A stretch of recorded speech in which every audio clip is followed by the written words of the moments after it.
Sir మా గతంలో ఈ గ్రాడ్యుయేట్ ఎలక్షన్స్కి ఓటు వేసినాము, ఇప్పుడు లేదు. ఎందుకు లేదు అట అంటే రెన్యువల్ చేయించుకోవాలి, రిజిస్ట్రేషన్ చేయించుకోవాలి అని ఒక మాట చెప్తున్నారు. మరి ఈ విషయం అందరికీ తెలియదు. ఒకటి పోతే గవర్నమెంట్ ఒకసారి ఓటర్ ఐడి డిసైడ్ చేస్తే అది మారదు. ఎట్లయితే జాతీయ స్థాయిలో ఓటర్ ఐడి ఎన్నికల కార్డు ఉంటుందో అట్లనే ఇది కూడా ఉండాలి.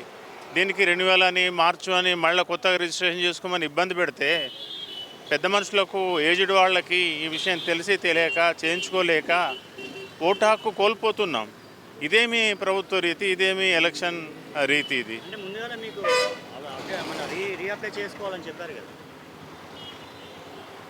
అవును సార్, ఇది మరి అందరికీ చెప్పారు. కానీ ఇప్పుడు ఏజ్డ్ వాళ్ళకి ఆ విషయం గుర్తులేక ఒకటి.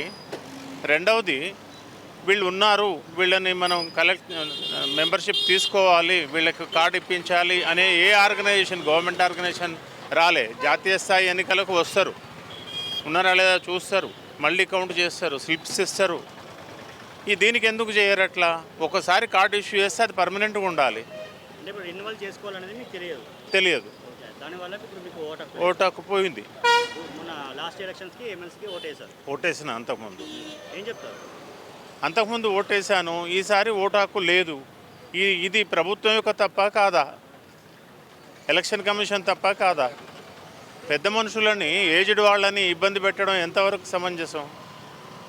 ఓటు హక్కు కోల్పోయేటట్టు చేయడం ఎంతవరకు సమంజసం? ఇక ముందు అలా జరగకుండా పర్మనెంట్ కార్డు ఇష్యూ చేయండి.